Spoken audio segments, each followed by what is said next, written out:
श्रीमन्महागणाधिपते नमः। श्रीसरस्वत्यै नमः। श्रीगुरुभ्यो नमः। मनोजवं मारुततुल्यवेगं जितेन्द्रियं बुद्धिमतां वरिष्ठं वातात्मजं वानरयूथमुख्यं श्रीरामदूतं शरणं प्रपद्ये। राजाधिराज प्रभु रामचंद्र भगवान की जय। महारुद्र हनुमान की जय। जय जय रघुवीर समर्थ। श्री राम। श्री आध्यात्म रामायण के तृतीय सर्ग में आप सभी का स्वागत करता हूँ और मैं अत्यंत नम्रतापूर्वक आपसे ये अनुरोध करता हूँ कि इस सर्ग को आप आखिरी तक सुनिए। अधिक सज्जन शक्ति तक ये राम कथा पहुँचनी चाहिए, इसीलिए इस माध्यम का उपयोग किया है। इसलिए अधिक इस वीडियो को आखिरी तक देखिए।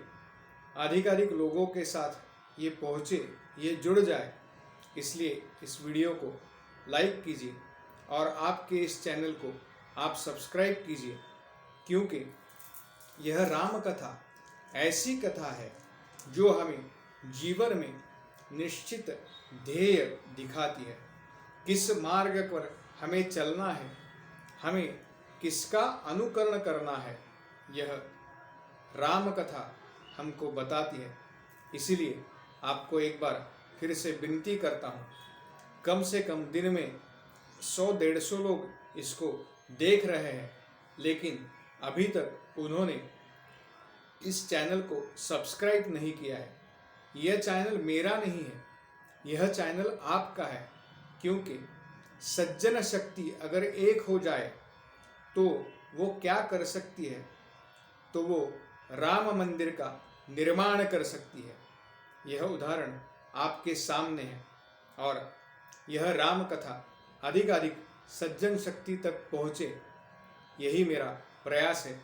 और आपके सहकार्य के बिना यह प्रयास पूरा नहीं हो सकता। इसलिए आपसे पुनः विनती करता हूँ कि इसको अधिक शेयर कीजिए। तृतीय सर्ग को शुरुआत करते हैं। महादेव जी बोले, एक बार सकल लोक सिद्ध सत्यपरायण भगवान श्रीहरि, उन्होंने अयोध्यापति जो थे वीरवर महाराज दशरथ, उनको प्रेरणा दी।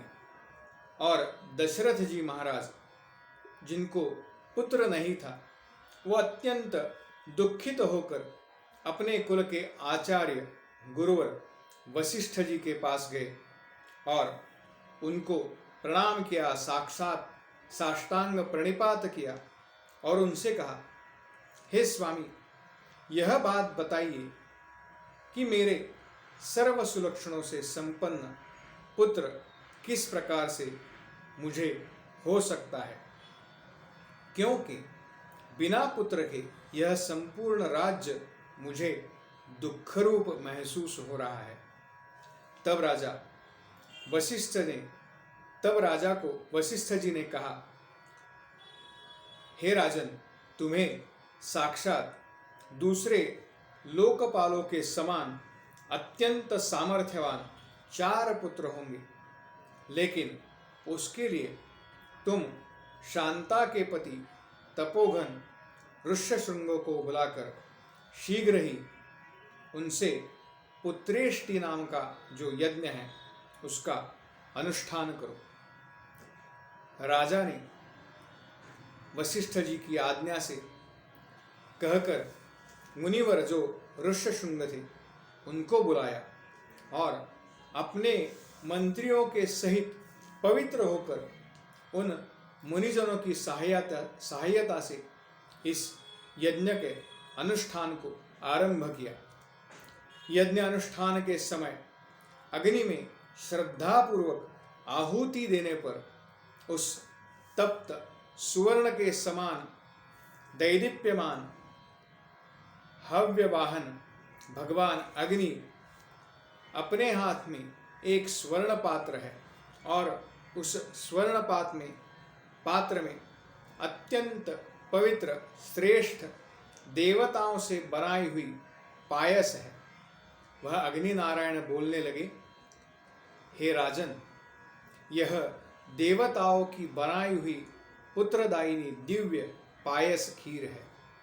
इसके द्वारा तुम्हें निस्संदेह साक्षात परमात्मा को पुत्र रूप से प्राप्त करने की शक्ति मिलेगी।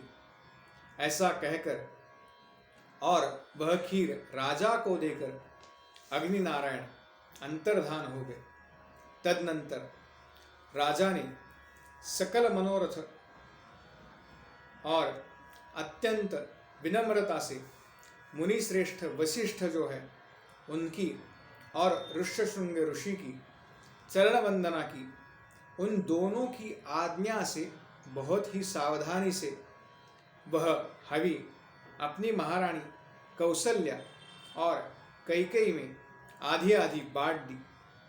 तदनंतर उस पुत्र देने वाले चरु को लेने की इच्छा से जब सुमित्रा जी वहां आई, तब कौसल्या जी ने अत्यंत प्रसन्नता पूर्वक अपने भाग में से आधा भाग उन्हें दिया तथा कैकेयी ने भी अत्यंत प्रीति पूर्वक अपने भाग में से आधा भाग सुमित्रा जी को दिया। और इस प्रकार उस हवि को खाकर तीनों रानियां यथाकाल गर्भवती हो गई। वह तीनों रानियां अपने राजभवन में अपनी कांति से देवताओं के समान शोभा पाने लगी। फिर जब यथाकाल दिन पूर्ण हो गए, तब कौसल्या जी ने एक अत्यंत अद्भुत बालक को जन्म दिया। चैत्र मास के शुक्ल पक्षी को नवमी के दिन अत्यंत शुभ कर्म लग्न में पुनर्वसु नक्षत्र में, जबकि 5 ग्रह उच्च स्थान में है तथा सूर्य मेष राशि में जब स्थित है, उस माध्याह्न काल में सनातन परमात्मा जगन्नाथ का आविर्भाव हुआ। जब उस समय आकाश से दिव्य पुष्पों की वृष्टि होने लगी, जो नीलकमल दल के समान है, जिनका वर्ण श्यामल है, पीतांबर पहने हुए और चारों भुजाओं में आयुध धारण कर हुए तथा जिनके नेत्रों के भीतर का भाग अरुण कमल नयन भगवान के समान शोभायमान है, कानों में कांतिमान कुंडल सुशोभित है, हजारों सूर्यों के प्रति जिनका प्रकाश है, जिनके हाथ में शंख चक्र गदा पद्म तथा गले में वैजयंती माला है, सिर पर मुकुट है और घुंघराले बाल है, जिनके मुख कमल पर हृदयस्थ अनुग्रह की चंद्रमा की सूचना देने वाली मुस्कान रूपी चंद्रिका छिटक रही है, जिनके करुणारस पूर्ण कमल नयन के समान विशाल है और जो श्रीवत्स हार केयूर और नुपुर आदि आभूषणों से विभूषित है, वह पुत्र रूप से प्रकट हुए।